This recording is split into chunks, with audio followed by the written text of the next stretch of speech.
Did you know that some of your karma also comes from your ancestors? Yes, that is true. So your karma in this lifetime isn't just about what you're doing in this life.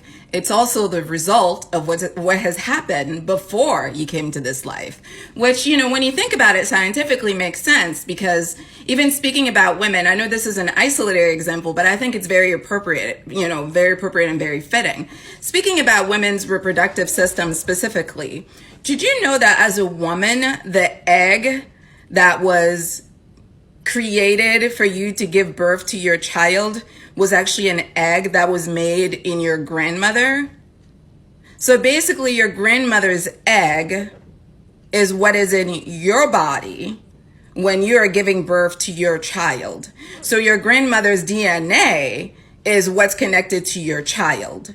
So when you think about it that way, even scientifically speaking, it's easy to understand the concept of ancestral karma. So karma isn't just about me, myself, and I. It's also about my grandmother and her mother and her mother, or her father and her father. You get the point.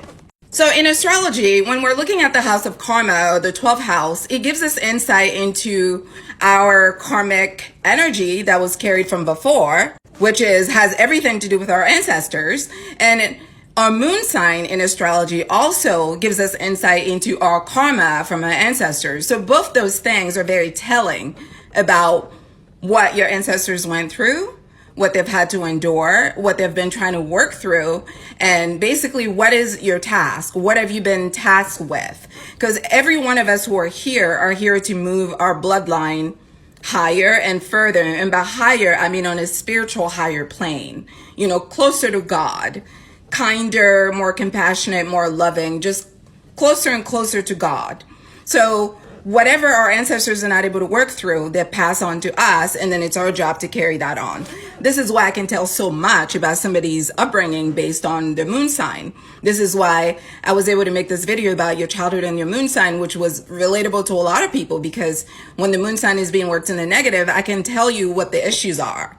Me personally, my chart is heavily karmic, from my moon sign all the way to my 12th house. So when people mess with me, I don't have to do anything. They're really messing with themselves, but they don't realize it at the time. But they're always gonna get it. The last person that tried to mess with me ended up in jail for looking at 20 to 30 years. And I didn't have to do a single thing. And I have lots of stories like that, loads. Or they ended up with a drug addiction, or they ended up never being able to find the love of their life, just living a life that is completely unbalanced and unhealthy. It's better to be kind.